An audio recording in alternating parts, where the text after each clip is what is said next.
G'day, it's Paul McWilliam and welcome to Adelaide Real, a guide to getting you fit together. And today I'm joined by Abel James. Now, most of you who are into the podcasting medium would know Abel from the Fat Burning Man podcast, which has just been probably one of the most successful podcasts around the world, really, in the health and fitness category for sure. And I'm just quickly having a chat to Abel off air before, and he's doing about 6 or 7 of these today. So he's got so he's obviously doing something right. He's got a lot of stamina. He's looking after himself to be able to get through that many. But welcome, Abel. Thank you so much for joining us today. Thanks for having me, Paul. Not a problem, mate. I got plenty of coffee. I'm ready to rock today. You're ready to go. So just the thing I love about your podcast is that the variety of it. And I know you've been doing it a long time, and I know myself trying to find guests sometimes is a bit of a challenge, but can be, yes. But going from topics like working out with rocks to your latest podcast, we're talking about potential dangers of drinking tap water, and everything in between, and I think that's a really wide spread, isn't it, of topics? But fundamentally, we've got to look at all these different things, don't we, to work on our health and fitness, because not everything works for, think what would work for you may not work for me. And you've got to give people some options. Yeah. I think it's really important to have a holistic view of health. That's kind of how I was raised, in the woo-woo hippie way of being healed by alternative health. But that's actually because I got really sick as an infant and became allergic to almost every single antibiotic there is. Wow. Okay. Pretty much one.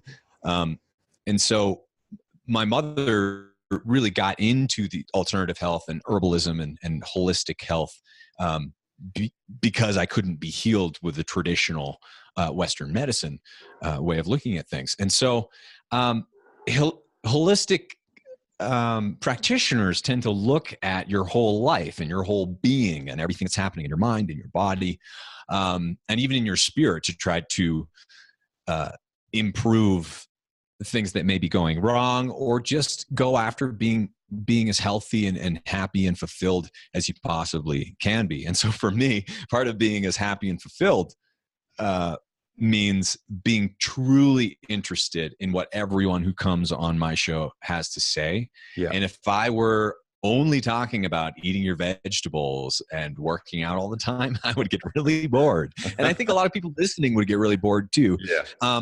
Not because that's the wrong thing to do, because some people, that's exactly what they do, and they do it really well. And they have wonderful podcasts, and that's just like the focus of their work. For me, I'm much more of a generalist, and I love seeing how different people approach their lives, because there is not one answer. There are many, many, many answers, and I'm very curious naturally, and I just love talking to people who are super passionate and have a little bit of a wacky point of view on something. Usually, that's, if there's anything in common with the people who I have on my show, they're all a little bit nuts, just like me, and I like that. And they're not hard to find, are they? Well, yeah. Okay. So at the beginning, when I did the first few hundred shows, it wasn't quite so hard to find really great guests who I got on with, and I knew personally, or I'd met at a conference or what have you. And as the years have gone on, I've just had to be a bit more creative. In fact, I'm a musician myself and have been my whole life, but one of the things I'm doing coming up on my own podcast is getting in touch with some of my musical heroes. And basically musicians, especially the very good ones, or the ones who do it professionally, they're athletes of the tiny muscles, right? Like, they have to be extremely precise. And also that means not getting injured. That means making sure that you're limber, and that if you're aging, it's going well and not crippling you in some way, and that you're maintaining your endurance. And all those things are very similar to athleticism. And so that all goes back to saying that this is kind of a holistic way of looking at everything. It's like, well, maybe not everyone's interested in the subject of tap water, but we all have to drink water. So that's just as legitimate as talking about food or exercise or mental health. And so for me, I hopefully we're not turning off too many people by exploring all these crazy different directions, but I think it's the only way I could do it personally for the rest of my life and be really good at it, Yeah. or hopefully kind of good at it, is by being just that interested and finding the right people to talk to.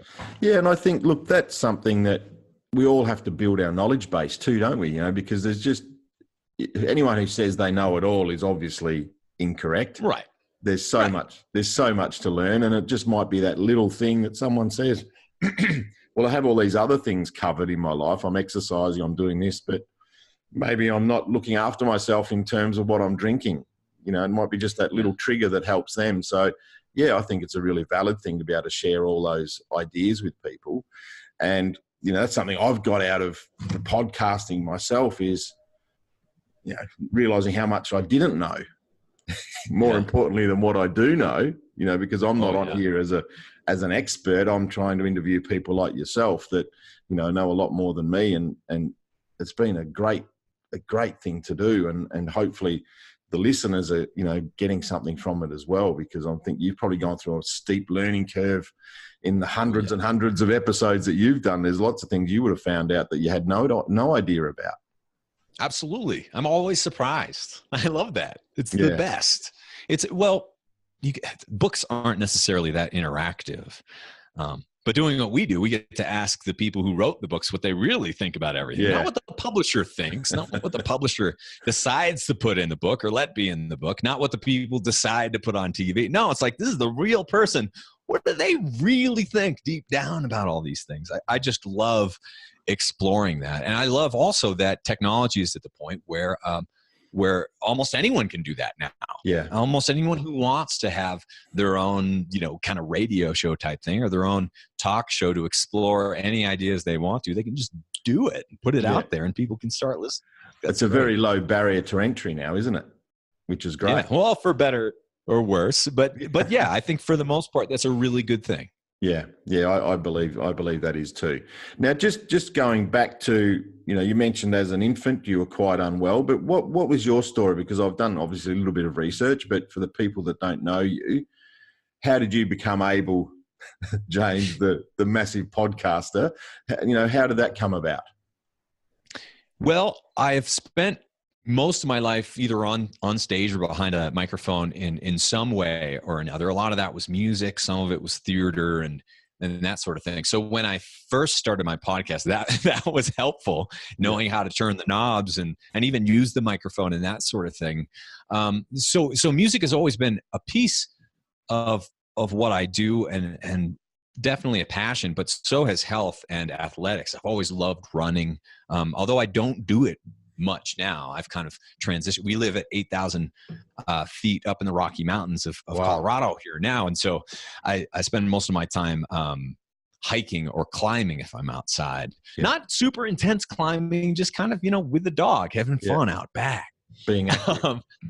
And so for me, it's interesting because my story kind of changes as my life goes on. Like the snapshot where I was unhealthy or going down the wrong path with health is now much smaller as the years have gone by, if that makes sense. Like when I was first starting out my podcast, I was really mad at how sick I got following my doctor's advice, you know, with great health insurance, paying thousands of dollars, getting all these meds and all of that. And you know, I was ill in my early 20s. I had a difficult time with my thyroid, getting my body temperature above 96 degrees, got kidney stones. I got swine flu and other just kind of mysterious illnesses. And I was gaining weight and just like, you could see the inflammation in my face as if I was in my 40s instead of my early 20s. And so, so as time has gone on though, I much more resonate with like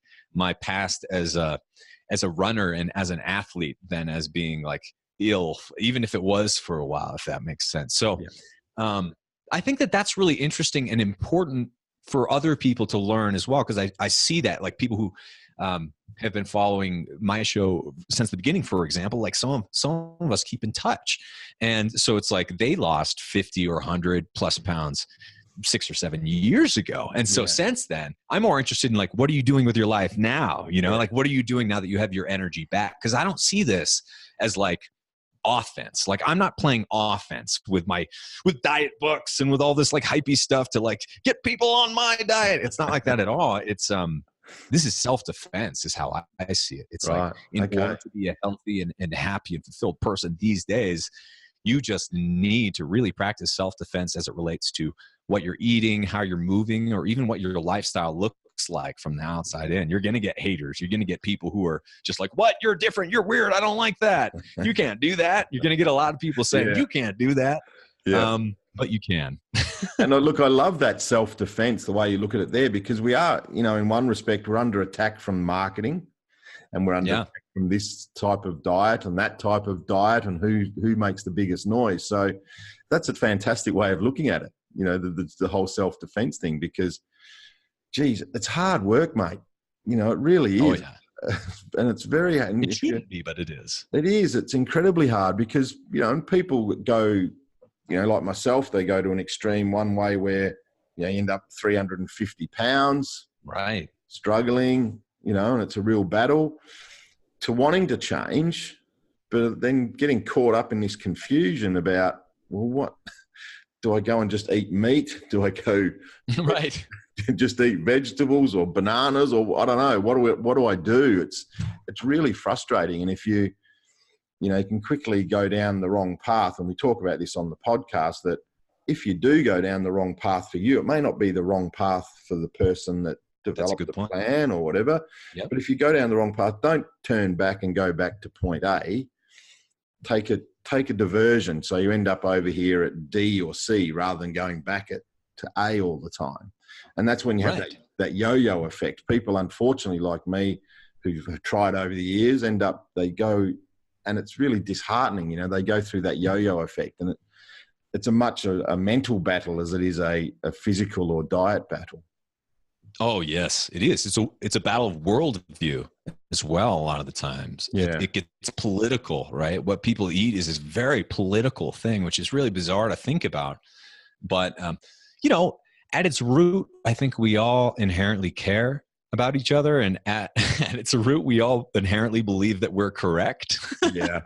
And so that can lead to some butting of heads, especially with families, you know, with people who care about each other, who might have different ideas about what is and what isn't healthy. But I encourage people to get away from saying, I'm vegan, or I'm following the wild diet, or it's like, don't take it on as an identity. I've been vegan. I've been vegetarian for months or even years of my life. And the way that I think about that, though, is that I learned something from it. Like, I learned how to eat vegetables better. Yeah. I learned how to get protein from different places when I tried that out. Like, people who are doing the carnivore diet now, for example, it's not like eating like a cat for the rest of your life is not going to be the answer unless you have a really specific problem. Yeah. But you can learn from it, right? Maybe you can learn that it's not going to stop your heart if you eat nothing but eggs and cream cheese and red meat all day for weeks on end. Like, wow, that's cool to know. But maybe that's not the answer. Maybe not all of the answers are in any of these particular directions. Maybe they're all somewhere in the middle. Yeah. And maybe our grandmother had that answer without even having to ask the question, right? Like, when you look back at all the folks from the 1950s or the turn of the century, it's like you could pick out the people who were overweight because they stood out. Absolutely. They stand out in those pictures because maybe 1 out of 10. I think if you do look at the statistics in the 1950s, it was something like around 10% of people, 1 out of 10, were overweight or obese. Looking at 2030, though, if we follow current trends, not just now we're at like 60 or 70%, but if we keep going to 2030, we're looking at like 90%, 85, 95, 90. It's like that number of people, 9 out of 10 people being overweight now, compared to the 1950s. So we're talking, 70, 80 years. That's not progress. I don't know what it is, that's incredible, but it's definitely not progress. Yeah. And we shouldn't be looking for more answers that are out there to be proven by science. Like, we don't need more science to prove that that dark leafy greens are good for us. We should know that. We should know that. Like, we have enough to know that we can have a big fatty salad every day for the rest of our lives and pretty much be better off without asking any questions ever. Absolutely. Except for like, what kind of dressing was it? Like, don't put it in crap. Whatever. And the problem with, and going back to that confusion part, is that, who funded the research, Right. and that's the really muddy, murky world of all this, isn't it? That you can't be guaranteed you're getting accurate information. Right. Well, so there is this problem that we have where people believe that we know everything right now, right? Yeah. That we know everything about the human body, that science is 100% correct. And I mean, I want to believe that. Everyone wants to believe that. But if that were true, then we would be able to build a perfect robotic human right now, with all the cellular structure, with all of the interrelationships between the body's machinery, without the creepy look in the eyes of every robot or whatever. Yeah. You know what I mean? It's like we would be able to nail it right now if we knew everything. And we're probably 100 years from any, like maybe 1,000 years, maybe that will never even happen, because the human body, or nature, life in general, is its own intelligence. It's its own self-organizing system and ecosystem. And it's not by trying to drive that into the ground and control it to do our bidding. It's through cooperation with the natural laws and forces of the world that I think will actually make some progress, or reclaim some of the progress that we lost. Yeah, it might be a more accurate way of thinking about it if we're talking about health. Yeah, look, it's just, I'll get back to being the frustration really level is just drives you crazy. It just really does. Yeah. So, you pretty much helped cure yourself. You said you were struggling with the information you were getting from your doctor. So you went out and educated yourself, and I guess that led to some form of the wild diet, which I guess that you probably, tinkered with over time. But can you talk to us about that, how that process worked for you? Yeah, absolutely. It was, it's pretty easy to follow conventional advice, right? Because you find it in running magazines, you find it from your doctor, you find it in all the schools, you find it in all the media. It's difficult to follow things, though, that are contrary to that. Yeah. It's more difficult in terms of the culture that we live in, right? Like the social feedback that you get is almost always negative. But when I was young, I was just an early teenager, I think, when I saw my older brother who struggled with opiates, with drugs. He's taller than me and was way too skinny. He was probably like 138, 140 pounds, just rail thin. Like you could see his bones. Yeah. But then he watched Pumping Iron, the Arnold Schwarzenegger movie about lifting weights.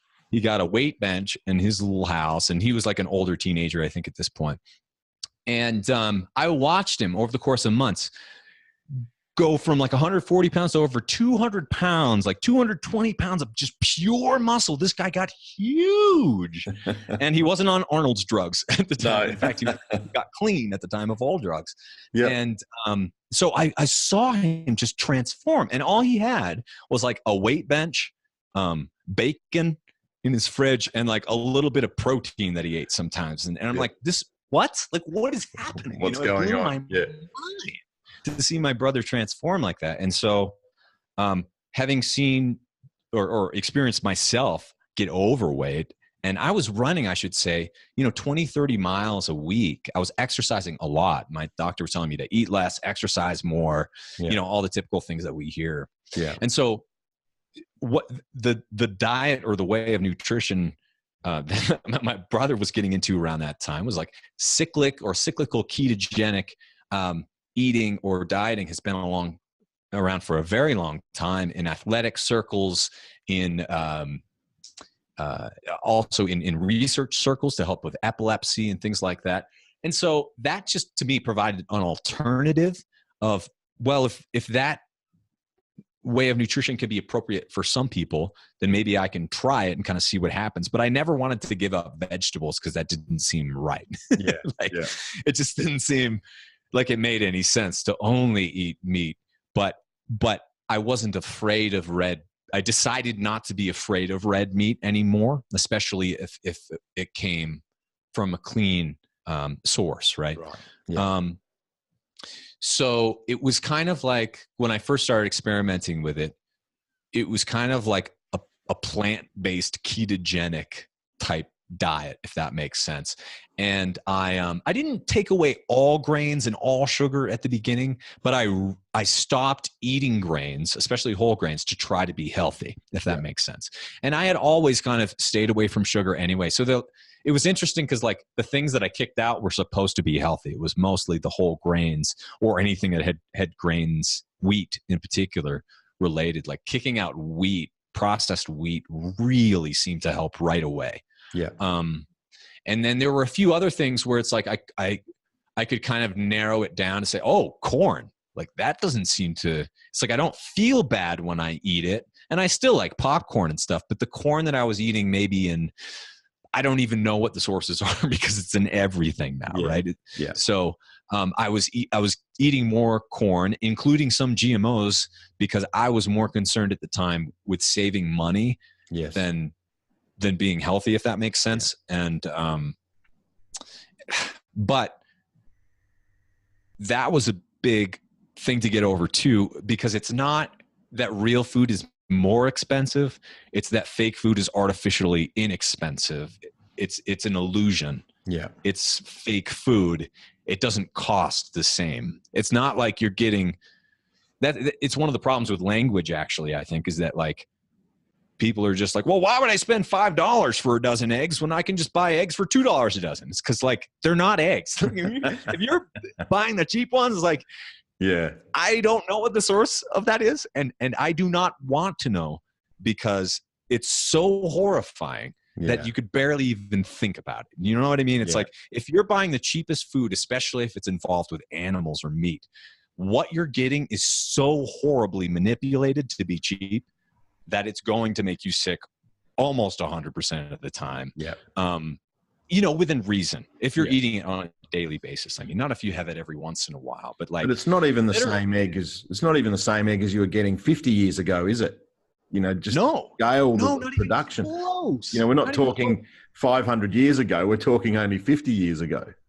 Exactly. Or today, if you go to third world countries where the chickens are running around all over the place, eating what they're supposed to be eating, you know, they're just scavenging for little bugs and stuff. They're not eating GMO corn all the time, you know, they're not eating discarded candy in the candy wrappers like some cattle are to fatten them up. They're not eating cement kiln dust. Like these are all real things that have come out as happening. They're not eating chicken feces because they're farm raised fish, or eating textured soy protein that's also from GMOs because they're fish, and that makes them fat. Because the things that make animals fat are the things that make animals sick in a similar way as humans, right? If you eat low quality food, you're going to get fat and sick. But the people who are raising animals for cheap know that if you make sick animals, you'll make fat animals. So they're feeding them food to make them as sick as possible. Ironically, a lot of that is the same food that they're feeding us, telling us that it's healthy. Yeah. That's where you have to kind of get over the worldview thing, right? Where it's like, I don't want to start offending a whole bunch of people, but we haven't been told the truth by the powers that be. No, absolutely. You know what I mean? Not. Yeah. And look, and I've adopted a plant-based diet because that seems to be working really well for me, but you know, who knows what will happen in the future, but that's been working. But, you know, there's that attitude that farmers are evil and farmers are bad. But I come from a farming background. My grandparents farmed and they loved their animals, and it wasn't factory farming. I guess there's got to be this you know, balance, that there's this factory farming out there and that looks horrific. Anything, images you see on that. And then there's actual farming, how you'd imagine farming has always been, where the cows are just in the paddock and they're eating grass and they're being fed and they're being looked after, and then they go off to be butchered. You know, that's a different, and again, there'll be still people saying that can be wrong as well. But in terms of the quality of the end result, the product, I know what I would like to eat. As nature intended. Correct. Yeah. Yeah. And well, that's what the wild diet is supposed to mean, as nature intended. You know, it's, we're so far away from common sense now, as it relates to, raising plants, raising meats. My brother's an organic farmer up in upstate New York, and he doesn't have animals right now, but he grows everything according to, nature, Yeah. according to the way that things grow. He's not like force feeding a bunch of fake nutrients and petroleum products at this soil like thing that's supposedly going to grow away. It's like, no, he's planting seeds, letting the sun do its work, and very carefully, helping nature do its thing. And so, especially after I didn't eat meat for quite some time, I am a much more sensitive meat eater than certainly the carnivores out there, or a lot of people who choose to eat meat. Like, we grew up on a farm that wasn't still an active farm, but it was like a farm property with a barn and a chicken coop, and we always had chickens and stuff. Yeah. But for a while there, we had 2 cows who were eating just from our backfields. And at the end of the season, like, we named them, and our dogs became friends, and we became friends, and they're wonderful animals. And at the end of the season, we ate them. We slaughtered them. Well, we didn't slaughter them, but we had them slaughtered by someone we knew, and we split actually those cows with some people in the neighborhood. And my brother, and on the farm before he got his own, for Thanksgiving one year, he slaughtered all the turkeys himself. He cut all their heads off. I think it was something like 40 plus turkeys, and he had been raising these turkeys for a long time. And when you reconnect with, that's where meat comes from, it's like, it doesn't come from a tree. We have this layer of illusion, and we want to think that all of our food comes from the prettiest places, and that everything's wonderful. But in fact, if you're eating monocrops, even if you are a vegetarian, the way that monocrops and GMOs are raised are such that they are killing off all of the pests. That's what pesticides do. Yeah. That's what herbicides do. That's what insecticides do. They kill life. They kill bugs. They kill little mammals. They kill birds. They kill all sorts of things so they can grow their GMO corn. They can grow their GMO soy. They can force nature to grow only there as quickly as possible, so that they can get it somewhere else as profitably as possible, and you can buy it as cheaply as possible. But none of that has anything to do with human health in a good way. No. Like, zero of those things in the monocrop or industrial agricultural way of doing things. Like, zero of that has anything to do with health. It's all about the bottom line. And especially as during financial downturns, as we see now, like, money is made up. This thing is worth this sometimes and it's worth that sometimes. And there are more important things for us to focus on, like our own health, especially when it's falling off a cliff. Yeah, absolutely. And look, I'm assuming with the wild diet as well, you don't have to eat as much when it's good quality food. And I think and in America, and certainly in Australia, you've got to you get these massive portions. Mm-hmm. And then you can go back for seconds. People don't send, and you see people leaving restaurants with takeaway packages because they're just given too much food.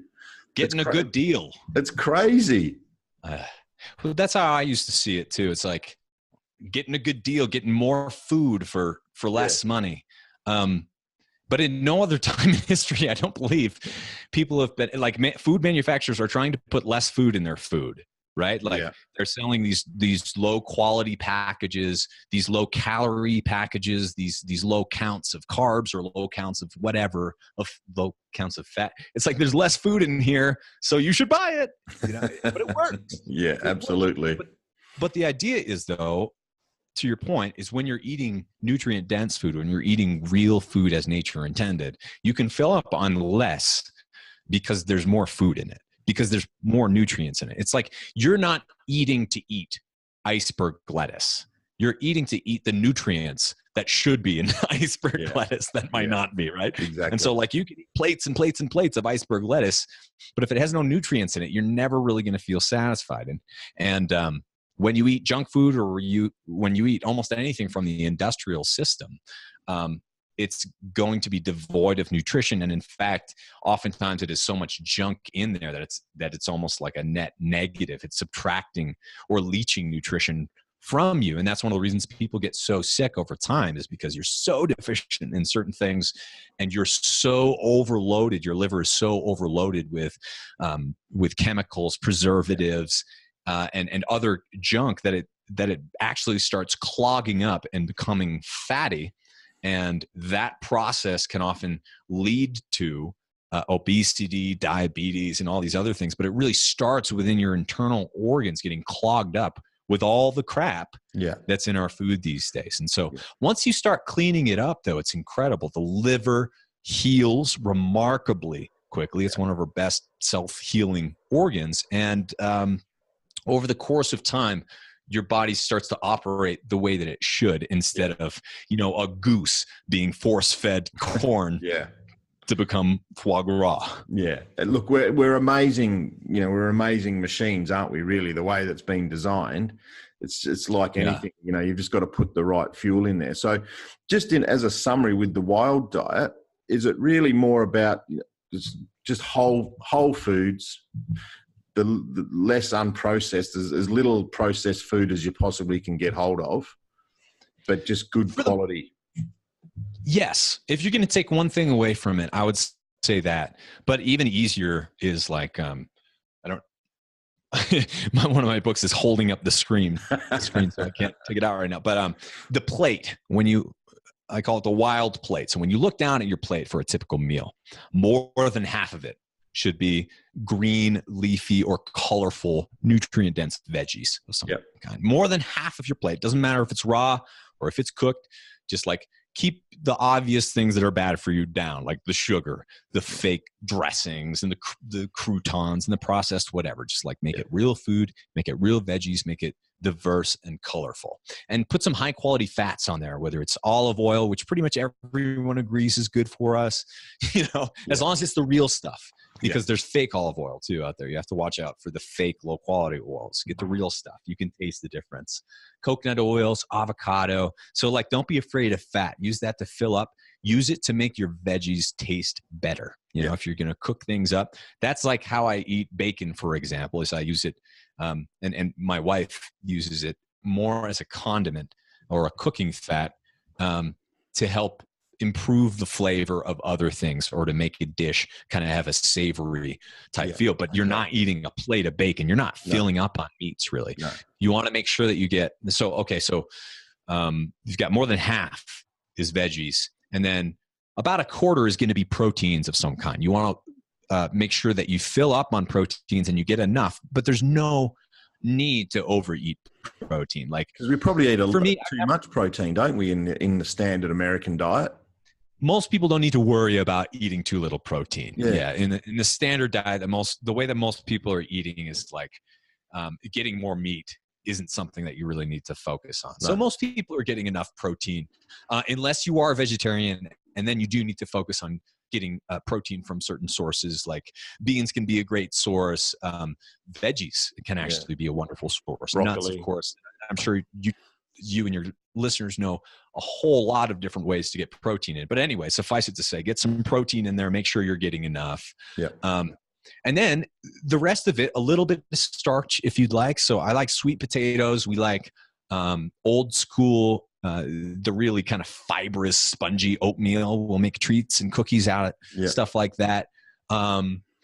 I really like wild rice and forbidden rice, black rice, the kind of colorful rices. And so a little bit of starch in there. Some is better. Like some people do better with more starch. Some people do better with less. Yeah. I can't tell you. You need to try it yourself. When it comes to like starch is something that you can dial up and down for sure. Starch slash carbs. Just try to make it like a whole food source. There's no reason that anyone needs to be going out of their way to eat store-bought bread, for example, or store-bought pasta or anything like that. If you like those things, really make it yourself or get it from like a local baker or get it from something that really makes it worth it, because the processed stuff will not fill you up. It'll make you hungrier. Yeah. So that's a really important thing. If you're eating anything that makes you hungrier, number one, be aware of that. And number two, probably put it down and don't like keep eating it because it's hijacking the way that you're naturally supposed to be eating and living. And if it's hijacking your brain, then it's going to make you hungrier later for other things too. So that's bad. So anyway, you've got the veg, you got the protein, which could be meats, eggs, beans, whatever you want. A little bit of starch in there. Stay away from sugar, GMOs, chemicals, the stuff we know is bad. And what am I forgetting? A little bit of fruit. But be aware that a lot of modern fruit is extremely high in sugar. So like, go after the more tart fruits, the berries, blueberries, strawberries, a little bit, but use it more as a condiment than something to like, you don't fill up on fruit anyway. Yeah. It's like, I saw a dude sit down, eat half a watermelon and then look like he was still hungry. You know what I mean? It's like, that's ridiculous. There's no reason that anyone needs to be eating all these bananas or all these whatevers. It's like fruit today is in some ways, like they turned a wolf into a chihuahua, right? It's been selectively bred so much that bananas went from these tiny little things that were a little bit sweet, but mostly fibrous and kind of bland, to these gigantic things that are pure sugar with no nutrients in them. So be aware when you eat fruit, go for the more tart, colorful stuff, the berries, or I like green apples a lot. We'll slice those up over salads or over treats. We'll put it in oatmeal, what have you. But try to get fiber in. That's a really big one. We used to eat 10 times more fiber than most people get today. I think most people get somewhere around 15 grams a day today, whereas it used to be about 150 grams, according to some estimates, because almost all of the things that we were eating back then, the fruits, the vegetables, had more fiber. They hadn't been selectively bred out yet. So, and that's going to make you feel satiated, isn't it? That's going to fill you up. Yeah. It'll fill you up. Yeah. And it fills you up as it kind of like cleans your system at the same time, right? It goes through you and just kind of like picks up the junk that you don't want there anymore and helps clean you out. And it's a part of our systems. It's not always something we want to think about, but it's important to make sure that we get the nutrients that our bodies need. To have an appropriate diet to keep us healthy. So I consider fiber really important, but it doesn't come from bread. It doesn't come from grains. There's a tiny bit in there. It comes from fruits and veggies for the most part. It comes from plants. So if you think about it in terms of macronutrients, you kind of want to think about fiber first almost. I like every day I try to eat fiber in the form of veggies usually, or some fruits.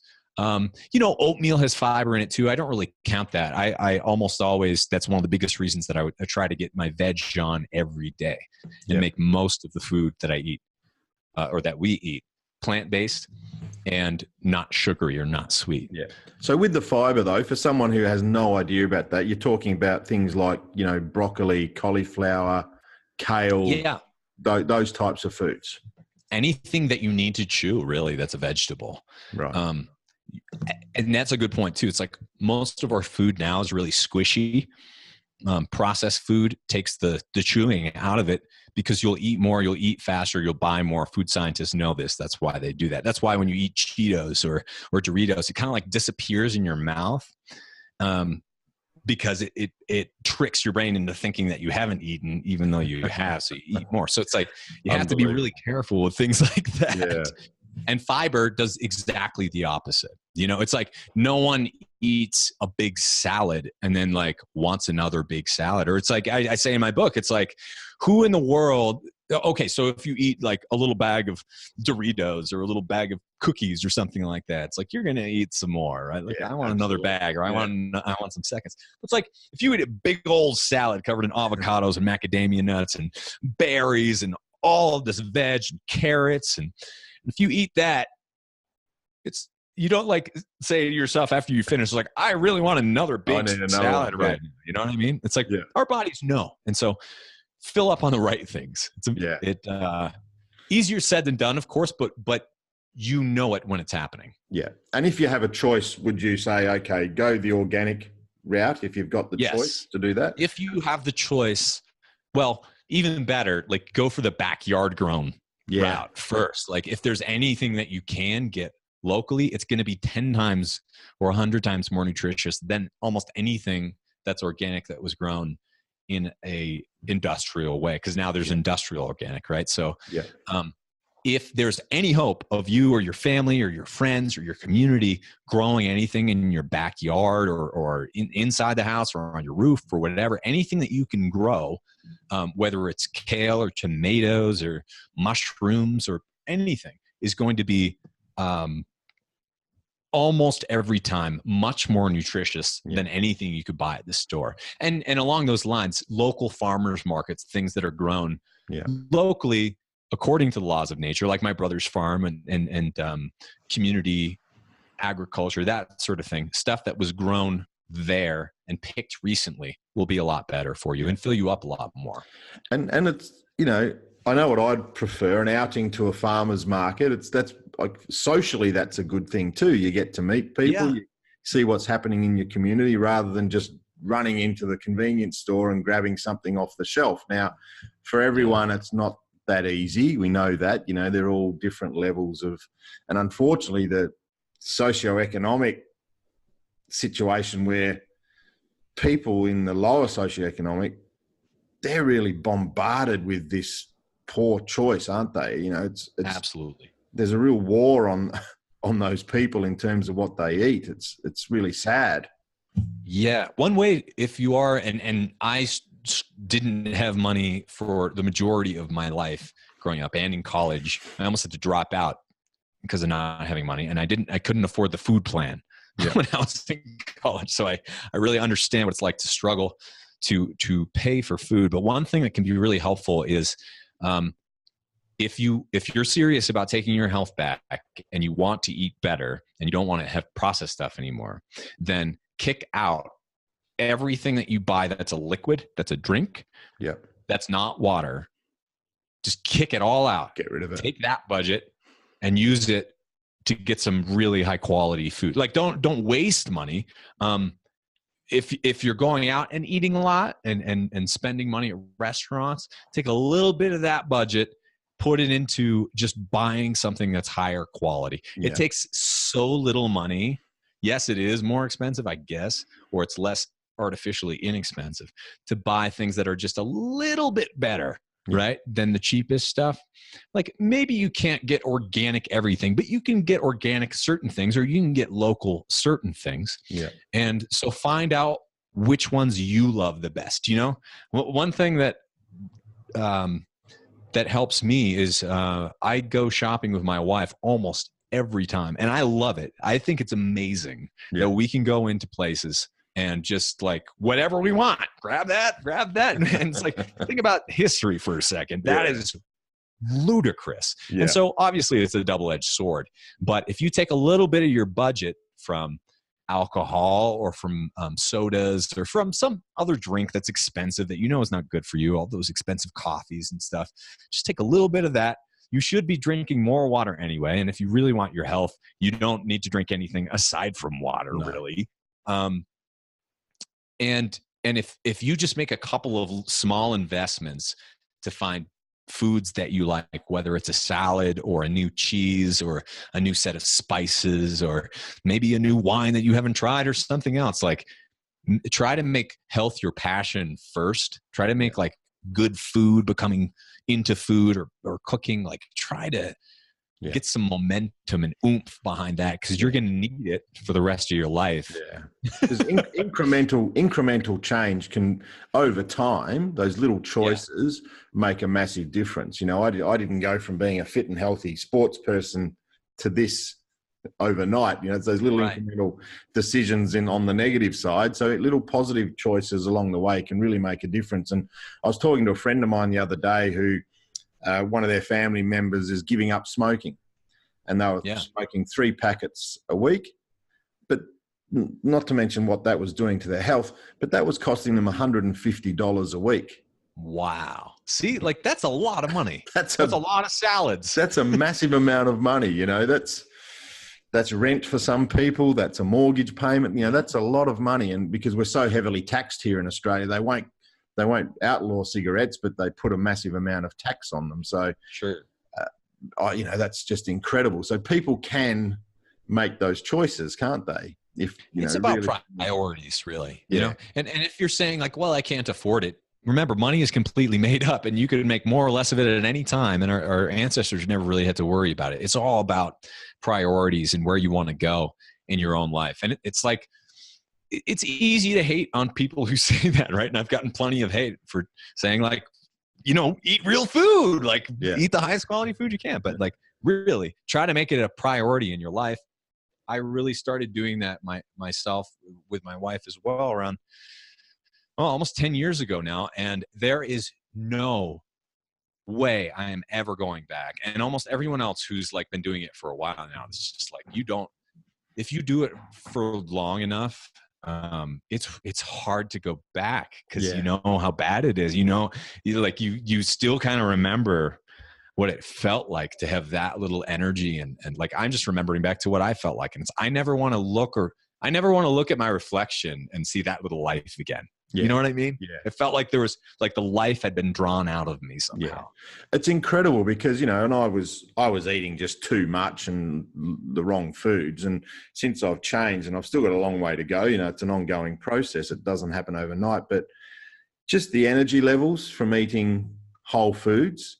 I used to wake up with a stomach ache and have to go to the toilet first thing in the morning, that's not so bad now. It's probably more so because I'm eating more starch, everything working well, but just things like that, eating made me uncomfortable. And that's a crazy way to live. Eating shouldn't make you uncomfortable. It should energize you. And, you shouldn't want to go to sleep, 20 minutes after you've had a meal. Right. No, you shouldn't. I mean, it's crazy.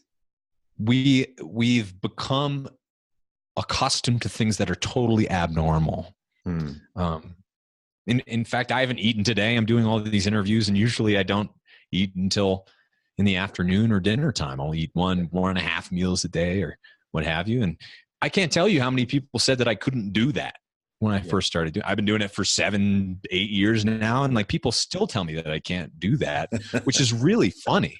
Well, it's you're really doing funny. I'm doing it. It's like, what are you going to like make me eat food right now? No, I'm not going to. And I guess you're not having those ups. You're not having those sugar spikes, are you? You're not having those ups and downs. And I'm not eating any of the junk that's in food today until like that. That's also another kind of interesting thing about that is since I started fasting, I'm able to color outside the lines a little bit more with what I do choose to eat, have a little bit more fun with it, maybe have a little bit more cookies or pumpkin pie or baked goods. Cause I've always loved that stuff. Yeah. But no, throughout the day, I always used to have, like, I would get hungry right after breakfast. Exactly. I remember like eating breakfast before I went to work. Or before I went to school or whatever. And so I'd eat at 7 or 8. And then by 10:30, I'd just be ravenous. Yeah. I'd have another snack. And then by around noon, of course, it's lunchtime. So you have a big lunch, then you want to go to sleep. And then around 3 o'clock, you're bored. So you get hungry again. And maybe you want a diet soda or something just because like to help to get you through the day. And then, of course, after 3 o'clock, you go home and then it's dinner time and you get to eat dinner too. And then after that, there's dessert. And then, like maybe a nightcap before you go to sleep. Before you go to sleep. You wake up in the middle of the night, have a midnight snack. Not that I was doing that all the time, but I was routine for a lot of all the day. And I was hungry all day. Yeah, that's a routine for a lot of people. And it's so hard then to make, a sensible choice. Yeah. When you're caught, you're all that mouse on the little wheel, you're in the same routine all the time. Exactly. Really difficult to then make a good decision. Yeah, it really is. So look, I think what's coming through loud and clear, and I know from your research is 80% at least is diet, isn't it?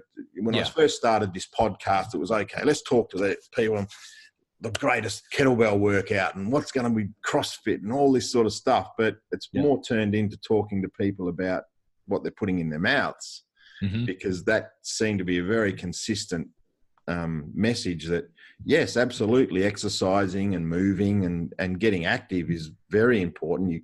You need both. But if you haven't got the diet working for you, you're really going to struggle, aren't you? Yeah. And especially men seem to have a problem. And I know I did, where it's like, the more you eat, especially around other people, the more manly you are, right?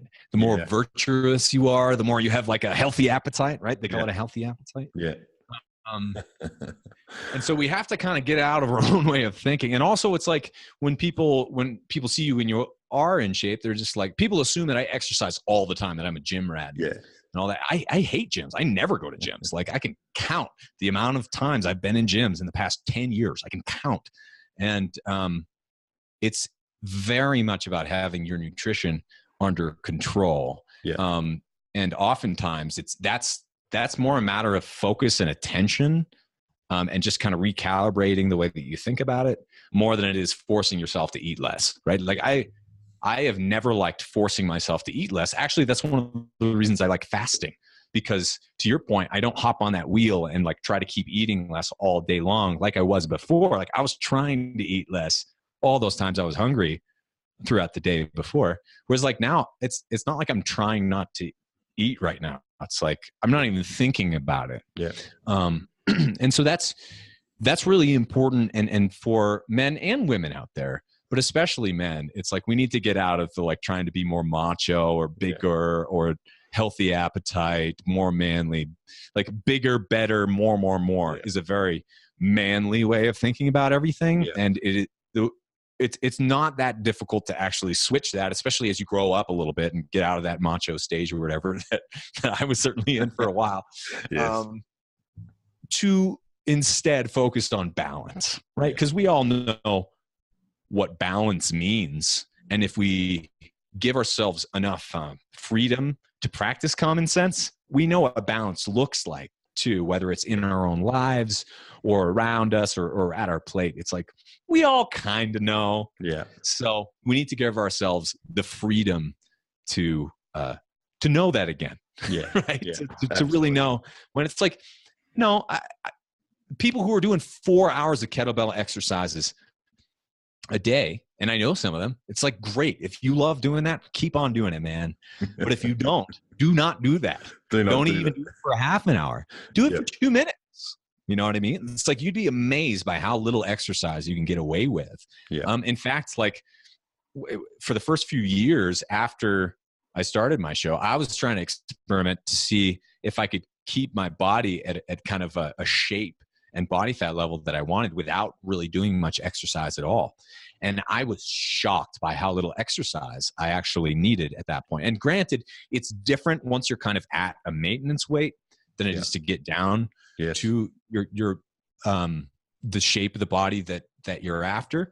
But at the same time, it's not about punishing yourself in the gym, running really far or anything like that. I was fatter when I ran more.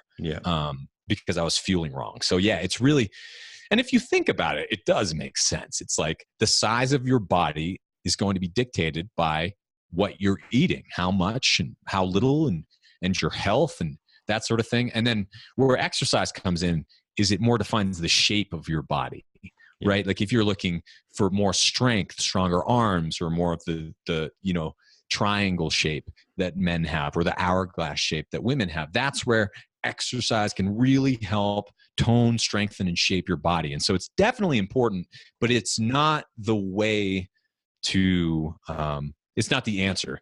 No. And it's definitely overestimated in importance by most people in terms of weight loss and health.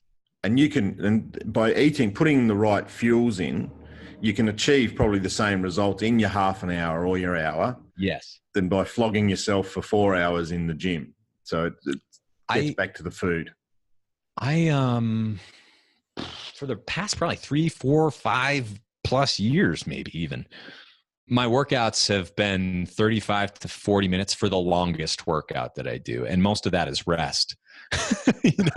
So now I'm not including the recreational stuff where I just go out for a hike, or I'm running around with my dog, or I'm just going out for a bike ride or something, because I don't race anymore. And like, to be honest, most people don't race anymore. It's like, we don't need to be chugging Gatorade. We're not going to be the next Kobe Bryant or the next like great big bike racer or something.